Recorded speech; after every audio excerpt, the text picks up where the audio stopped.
Hello, everyone. Thanks for joining us. My name is Michael Ford. I'm an Associate Professor of Public Administration at UW Oshkosh and also Director of the Whitburn Center for Governance and Policy Research at UWO. Joining me today, we have three local education leaders from Oshkosh Area School District, Our Lady of Lourdes, and Valley Christian. We're here today to have a discussion that we hope will cut through some of the politics around school choice and demystify how Wisconsin's private school choice programs actually work in practice. First, I want to share a little bit of background.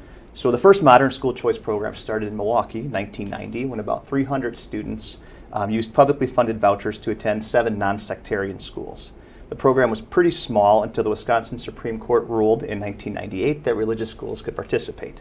So today we have over 28,000 students attending private schools via vouchers through the Milwaukee Voucher Program. The statewide program, which is more relevant to the discussion today, began in 2014. As of today, there's over 18,000 students using that program to attend 330 private schools across Wisconsin. There's a lot more we can talk about, but I want the experts here to talk about it. So on to the panel. So the first question is for all of you, and since you're looking at me, Brad, I'll start with you. Can you introduce yourself and tell us a little bit how you ended up in your current position? Sure. My name is Brad Dunn, and I serve as the head of school here at Valley Christian School. And I have 15 years previous experience in education before I came to Oshkosh. I was a 5th grade teacher and then an elementary school principal. Then I stepped away from education for 8 years, became a State Farm insurance agent, and then I had 5 years of international sales. And traveled the world, and then really felt like I needed to get back to what I think God designed me to do, and that is to lead a school. And so a good friend of mine told me about Valley Christian School here in Oshkosh, and they were looking for a head of school. And so it was my first time to kind of be that superintendent or head of school. And I came in 2013 and 14, and I've been here ever since, just a little over a decade. Well, excellent. Well, thank you for joining us. Now I'll turn it over to Bryan. Same question. So Bryan Davis, Superintendent of the Oshkosh Area School District. Currently in my 3rd year here as Superintendent in Oshkosh. My journey has been through public schools throughout Wisconsin. So this is my 26th year in public ed in Wisconsin, variety of different school districts. 14th year as a superintendent overall. So I was a superintendent down in Columbus, Wisconsin, just outside of Madison for 5 years, and then over in Shorewood next to the lake in Milwaukee for 6 years, and then made my way back to Oshkosh.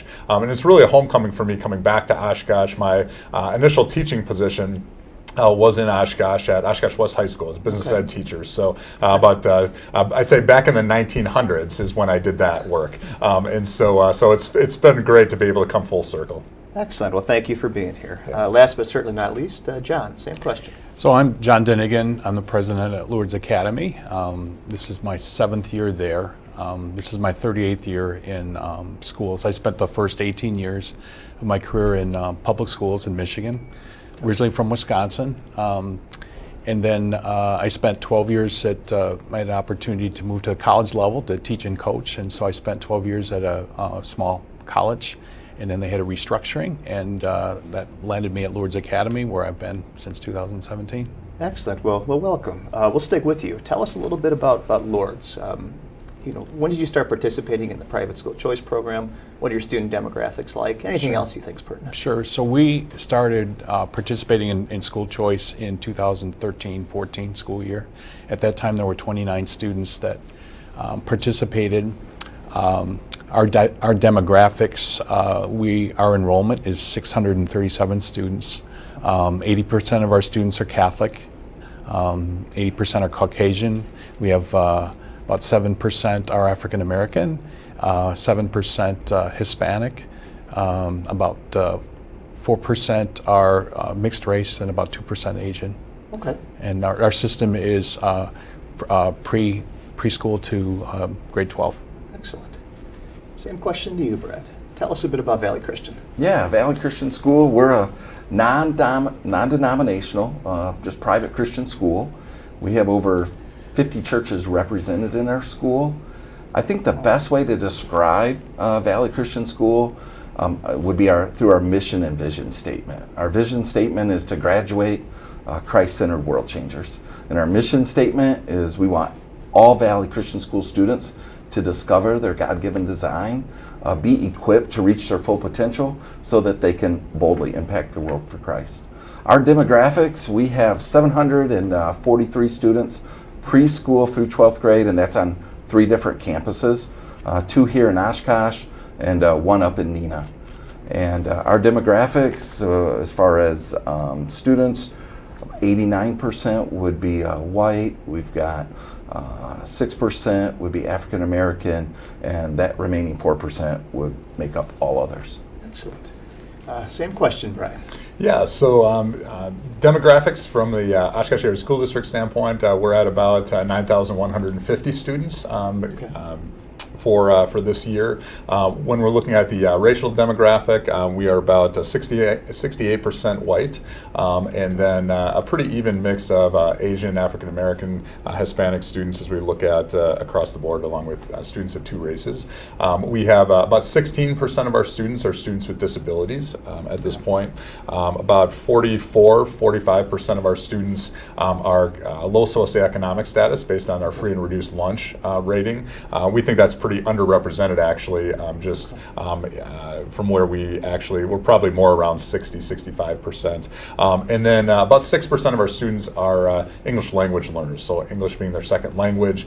We have over 60 different languages spoken across the district, so very, very diverse opportunities for our kids. Amazing. Well, thank you, Brian. And we'll stick with you. And this is the main event, what people really want to talk about, which is school finance, right? Yeah. So can you tell us a bit about OASD, how your schools are funded, and that link between enrollment and funding? Yeah, so we really have 2 major buckets, 3 ways that we get our funding. So one is from our state funding as we look at our what we call our per pupil allocation. So we're at about $11,000 per pupil that we collect from the state of Wisconsin. So that's our state aid, if you will.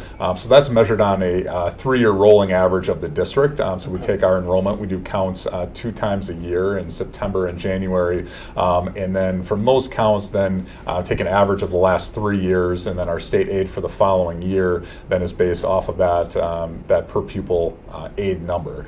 So from the state, so that comes to about $100 million for us coming from the state. The majority of the rest of our money comes from local property taxes. So we've had about $70,000 or $70 million, I should say, coming from local property taxes. So that's the other big bucket that we have from a school funding standpoint. And then we have a really small amount that comes from the federal government and some other areas. So those are the 2 biggest chunks for us. But a majority of our money is dependent on our enrollment. Excellent.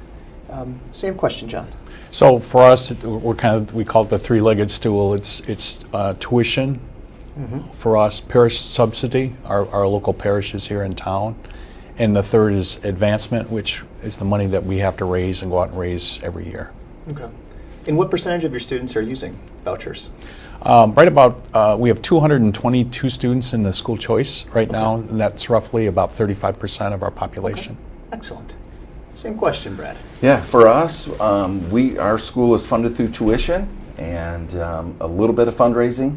The majority would all come from tuition.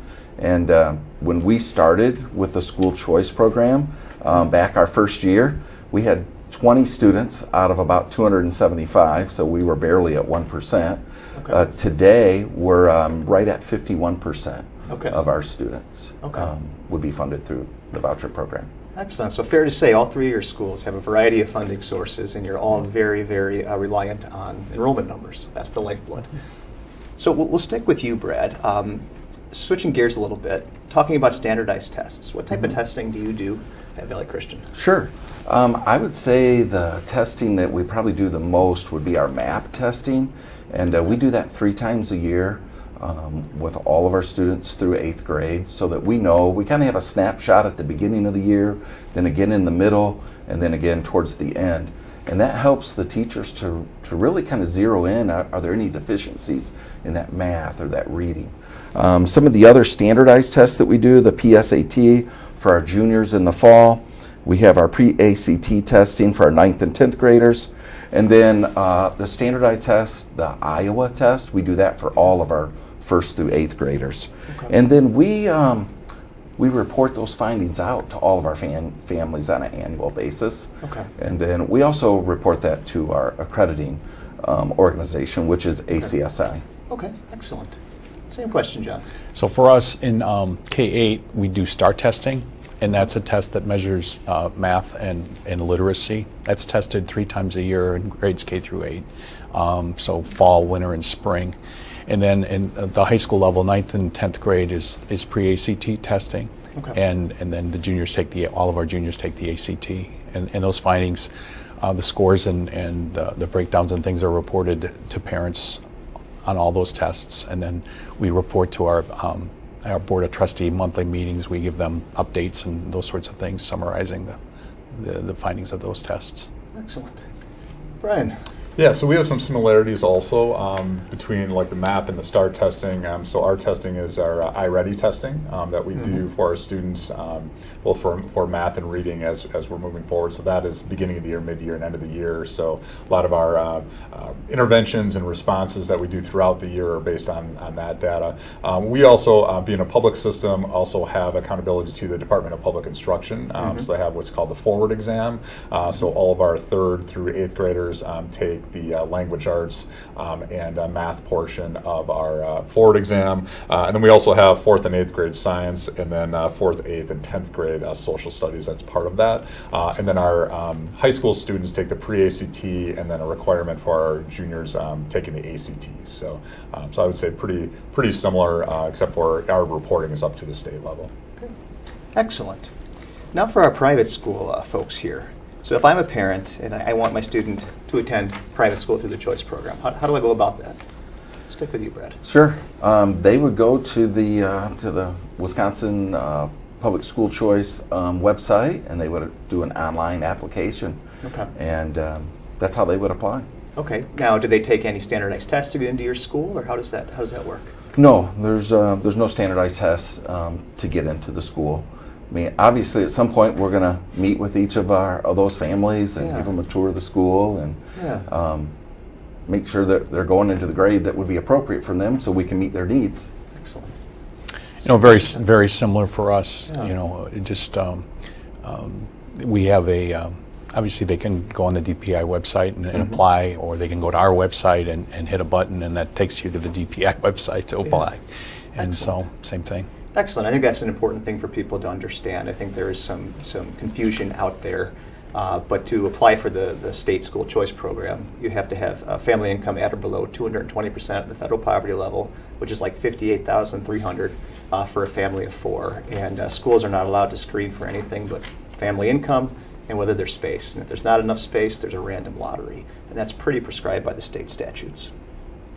So let's turn it over to Brian to talk a little bit about OSD, the property tax levy, and how that's impacted by the private school choice program, because that's another area I think the community is really interested in. Yeah, that's certainly been an evolution as more vouchers have been given out. That's something that it certainly has impacted our taxpayers here in Oshkosh. One of the things I think is important to clarify, though, is that so this past year we had about $7.1 million that was collected through the local property tax levy to fund school vouchers. So that was done through our school tax levy. So it shows up on everybody's individual tax bills inside of the school tax, but we basically act as a pass-through for that $7.1 million. So that's provided then to the levy, or it's taken from the levy, passed through our account, and then into the school voucher account. Okay. So that's also, I just want to be clear, that's also separate from our operational budget. Okay. There's been some misnomers that's taking away from public school money. So that's tax levy money that's in addition to the operational money that we collect to fund the public school system. So I just wanted to be clear on that. But the impact is there. Last year I think it was about a 94-cent impact on our mill rate. So that $7.1 million is something that our local property taxes are paying. Okay, so fair to say, as an OASD parent, which I am, my students are not losing funds because of the voucher program, but as a taxpayer, I am paying through the property tax for the cost of these programs. That's correct. Okay, excellent. Let's turn it over to the private school people and talk about accountability, another one of those hot button issues. What type of reporting do you do to the state, Brad? Financial? Do you do audits, et cetera? Absolutely. There's we do a total of 4 audits during the school year. So there's 2 financial audits to make sure that every penny that comes in has been accounted for, that it's spent on an educationally approved expense. And then also just making sure that the students who are receiving a voucher are actually in our school, in attendance, making sure that all of our teachers have the proper degrees. Okay. And so, yeah, it seems to be ongoing. Yeah. And oh yeah, that evolves. It's a lot of work. Indeed. Same question to you, John. Same for us, and so we have the financial audit, and to add to Brad's comment, I would say that's conducted by an independent third party. Yeah. Mm-hmm. That takes care of that, and then we also, in addition, have the enrollment audits in the fall and in the spring. So the fall enrollment audit is in September on the 3rd Friday. And then for the second semester, that's done on the 2nd Friday of January. Okay. And if you do receive funds for students that don't show up, what do you do? Well, that's all part of the reporting processes, and that goes back to the DPI. Yes, indeed. I think it's important to point out that is a program requirement as well, and schools have been kicked out of the program if they do not comply with all of these auditing and reporting procedures. Yeah. If you're a real glutton for punishment, Wisconsin Legislative Fiscal Bureau has an informational paper that goes through all the evolution of regulations for private school vouchers in Wisconsin. But most people aren't gluttons for punishment, so you can just take our word for it. Let's turn to something more, I think more positive and more interesting. All 3 of you are running school systems here in Oshkosh. Do you interact with one another? I mean, you seem to get along with one another, but formally and informally, do your schools work together? Do your students see each other? We'll start with you, Brian. Yeah, I think that for me has been one of the really neat points of being able to work with both, is just our ability to be able to do what's best for all of the students in Oshkosh, and to be able to attract families in. And so we do some formal partnerships on some of our advanced learning opportunities for our students, and we've co-opted for some sports opportunities before. I think they probably do a little bit more together than we do overall, but we're certainly always looking for, from a public school standpoint, always looking for what we can do to be able to up the value of education here in Oshkosh overall, and sometimes that means being able to collaborate with our partners. One of the things I think that we've seen is that when families are looking to move to a particular region, there's some families that want to know, they might want some private options and some public options, and they want to know that there's just high quality options. And so if you're looking at places like Green Bay or Milwaukee or Oshkosh, you really want to assess, the entire landscape of education. It's not just public education for some families. And so that's an important point for us that we want to get across from a public system, is that, we are good neighbors. We certainly collaborate a lot on special education services that we would be required to provide, for students, and do a lot of just outreach and support to make sure that those students are getting that also. Yeah, absolutely. Same question, John. Yeah, I think that's, Brian hit a lot of the key things, and I would just say, from our standpoint, Lourdes is the right choice for some families, but even within families, we have examples of kids that some of their students and their family go to Lourdes, and some are at the public school. So it's nice to be able to provide those services across the board and just be in it for the overall good of students and families in Oshkosh. Well said. Anything to add on that, Brad? I would just say I really enjoy the Oshkosh Youth Leadership, where we take juniors from all 4 of the high schools in town, and it's a year-long cohort with those students. My son, who graduated a few years ago, had the opportunity to be in the same class as Tyrese Halliburton, so that's pretty amazing. And we co-op in sports with Lourdes quite a bit, with several sports there, so it's great. I think the other thing, when there's snow days, we're on the phone together a lot. So there's a lot of collaboration, and that's greatly appreciated. And that's one of those. If you weren't talking to each other, you'd hear from parents. Yeah. Absolutely. Yeah. We're not reasonable when it comes to snow days. You've never gotten it right. I never feel more for a school leader than when there's a snowstorm. So we're almost out of time here, but I guess let's finish up here. Just what else should the public know about your schools or about education in Oshkosh in general, now that we have this platform here? We'll stick with you, John. I would just say that I think for the three of us, we all have three different playing fields that we kind of deal with. But I think at the end of the day, we're in it for all the best for students and families in the city of Oshkosh. And so it looks a little bit different. It's hard to compare us because it's comparing apples to oranges in certain situations. But I think for people to know that we're trying to do our best to provide a great educational experience. Excellent. Yeah, Bryan. Yeah, and I would just echo that. I'm convinced after my 2.5 years here that the three of us are continuing to do what's best for Oshkosh on what the kids are. And as education evolves, I was just at a conference talking a lot about artificial intelligence and how that influences. It's really a great opportunity for us from a leadership standpoint, working in the same community and similar demographics, to say what are the best practices that we're able to show each other and be able to collaborate on some of those educational issues also. So just really happy to be able to have that collaboration and be able to work together. Excellent. Yeah. Brad. I don't know, there's so many different things that would pop into my mind. I think about some of the trainings that we have to do just for school safety and the expertise that all three schools bring to the table to make sure that we're all ready for something. I also just love the fact that Oshkosh, our future is bright. You see the new schools going up in the Oshkosh School District. You see the new addition over at Lourdes. I think for anyone that's thinking about where should we live, where should we move to, why wouldn't they want to come to Oshkosh? And at the end of the day, all three of us, we have a lot of decisions to make on a daily basis. And every one of those decisions, there's a student that's attached to it at the end of the day. And so I would echo what both John and Bryan has already said. We want what's best for every single student here in Oshkosh. Yeah.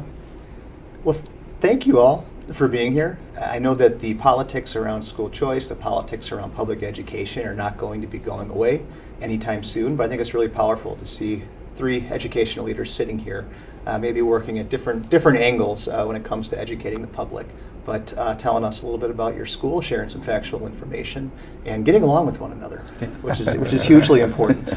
So quick plug, if you want to learn more about how school choice programs work in Wisconsin, or more about traditional K-12 public education in Wisconsin, you can always visit the Wisconsin Department of Public Instruction website.